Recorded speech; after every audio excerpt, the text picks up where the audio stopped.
In 1999, a team of archaeologists led by a Peruvian researcher named Guillermo Koch was sent to a barren stretch of desert foothills on the eastern edge of Lima, the capital of Peru.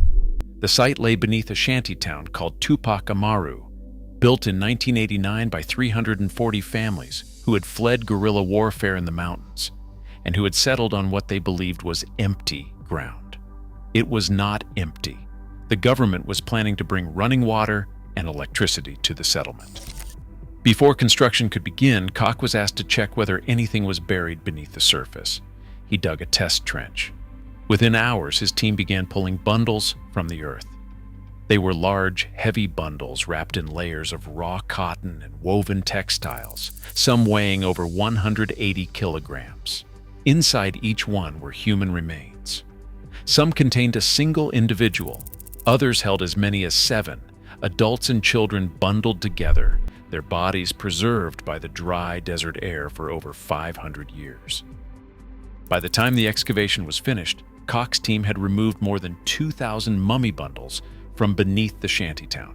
The dead had been buried during a 75-year period ending around 1540, 5 years after the Spanish founded Lima. It was the largest Inca cemetery ever excavated in the Western Hemisphere. Before we dive in, this channel explores the hidden worlds buried beneath the surface. Hit that subscribe button. Let's get into it. The Inca Empire was the largest empire in pre-Columbian America. At its peak in the early 16th century, it stretched over 4,000 kilometers along the western spine of South America, from modern Ecuador in the north to Chile in the south. Its capital was Cusco, high in the Andes, and its road system, built across mountains, deserts, and tropical valleys, was longer than the Roman road network at its height.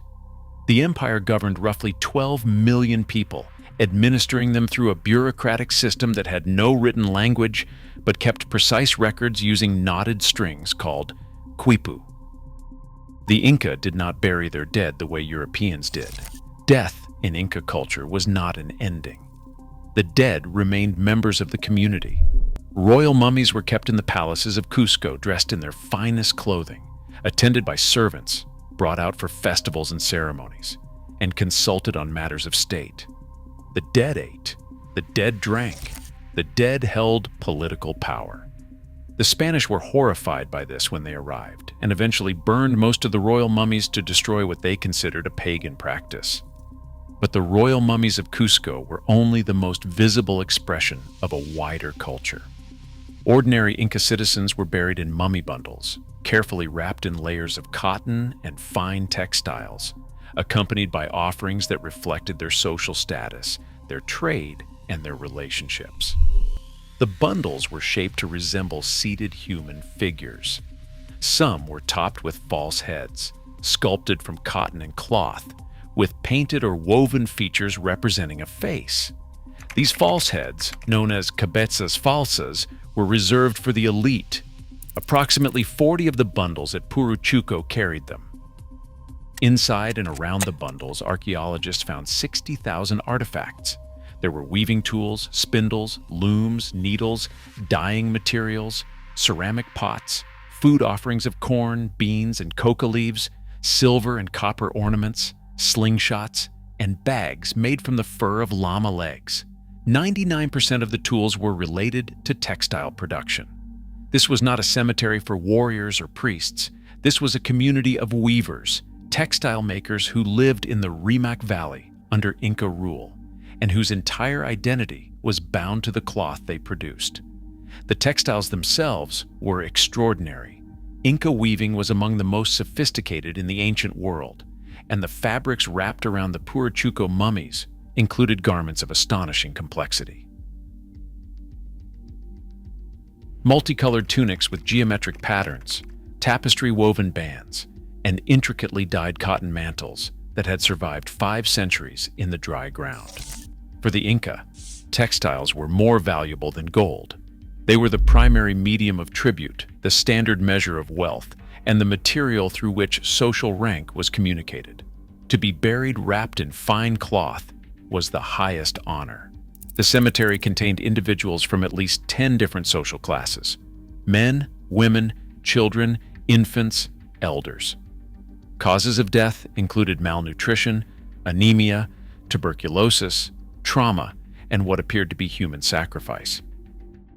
The lead archaeologist described it as the perfect sample, a complete cross-section of an Inca community captured in a single burial ground over just 2 generations. And then, in 2004, Koch was asked to return. A new road was being built along the edge of the site, and the city of Lima hired him to check the ground before construction began.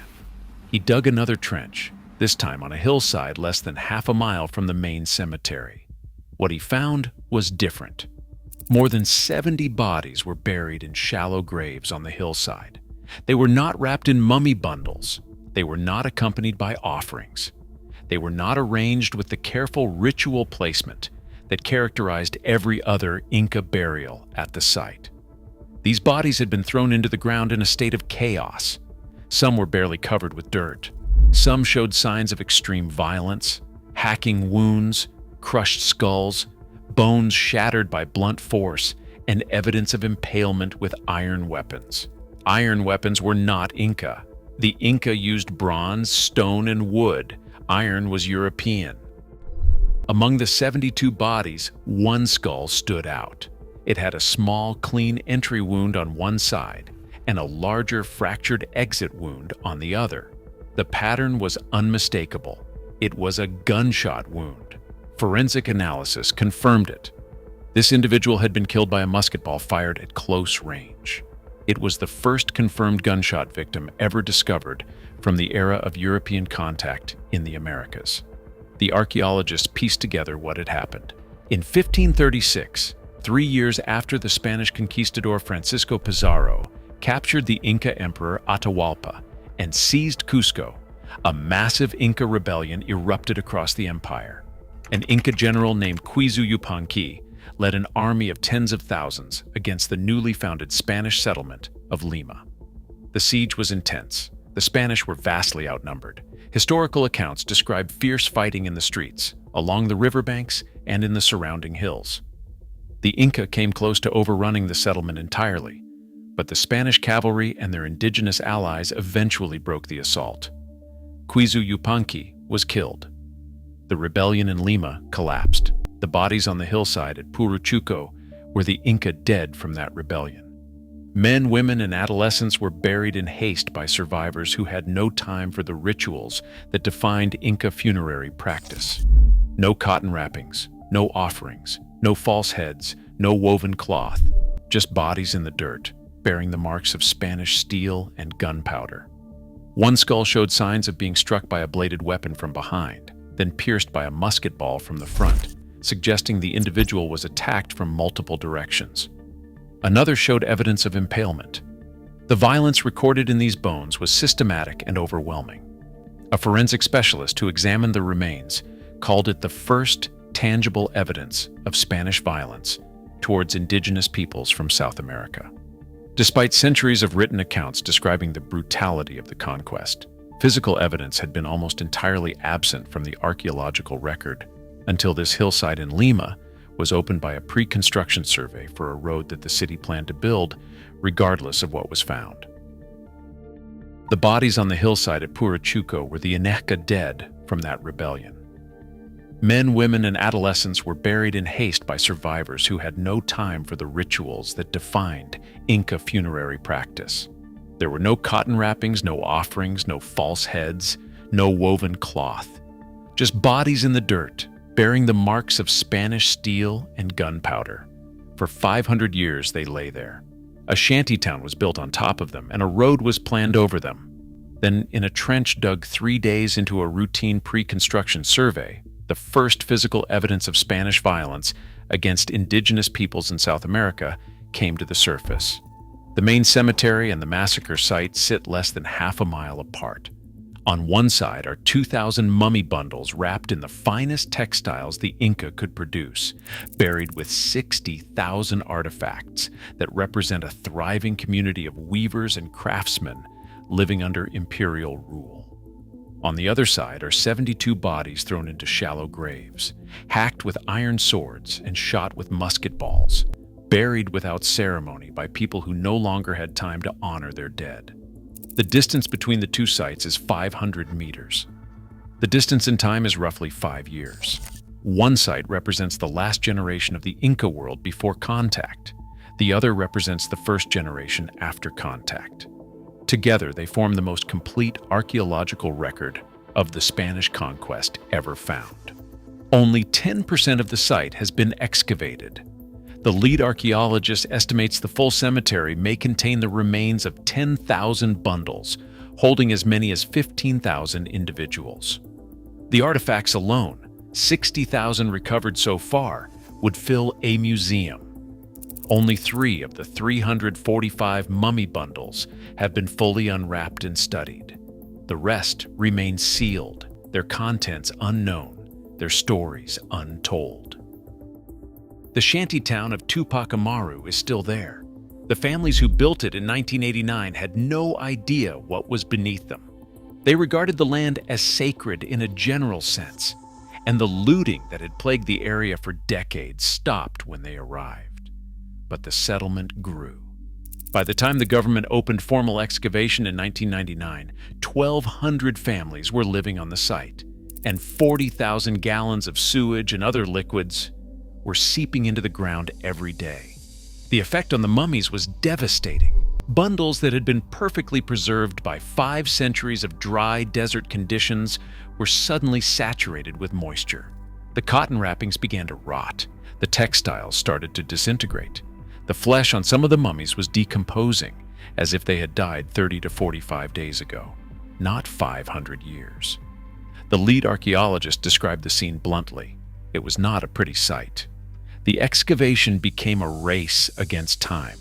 Every day that passed, more of the bundles were being destroyed by the sewage percolating through the soil from the settlement above.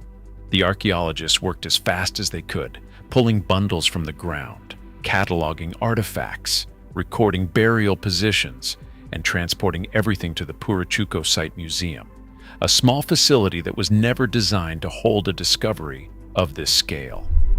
There was no budget for state-of-the-art conservation. There was no climate-controlled storage facility. There were not enough staff to process what was coming out of the ground. In Peru, there is neither the money nor the infrastructure to match the scale of what lies beneath the surface. Cemeteries line the entire coast. Very few have been systematically excavated. Most have been looted. The ones that remain intact are discovered the same way Puruchuco was, by accident, when someone tries to build something on top of them. The road was built, the highway was extended, the construction went ahead. In Peru, there is neither the money nor the infrastructure to stop a city from expanding over its own dead. Beneath the eastern foothills of Lima, beneath the shantytown, beneath the highway, beneath the dry ground that held them for half a millennium, the weavers of the Rimmick Valley are still there. Most of them still wrapped, most of them still sealed, still holding the tools of their trade, the offerings of their families, and the cloth that was more valuable to them than gold. Only 3 of the 345 recovered mummy bundles have been fully unwrapped and studied. The lead archaeologist said the work would take decades to complete. Each bundle is a time capsule, sealed by the people who prepared it, containing not just a body, but the entire material world of an individual. Their clothing, their tools, their food, their jewelry, and in some cases, the bodies of their children wrapped beside them. To open one is to meet someone who lived 500 years ago and was buried by people who loved them. Half a mile away, the 72 bodies in the shallow graves have no such care around them. They are the negative image of the cemetery. The same community after the world they knew was destroyed in a single generation. The weavers were buried with everything they valued. The rebels were buried with nothing at all. Nobody has opened most of them. Nobody knows when anyone will.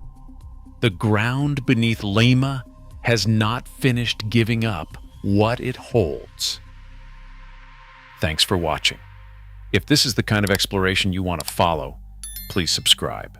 There is more to come.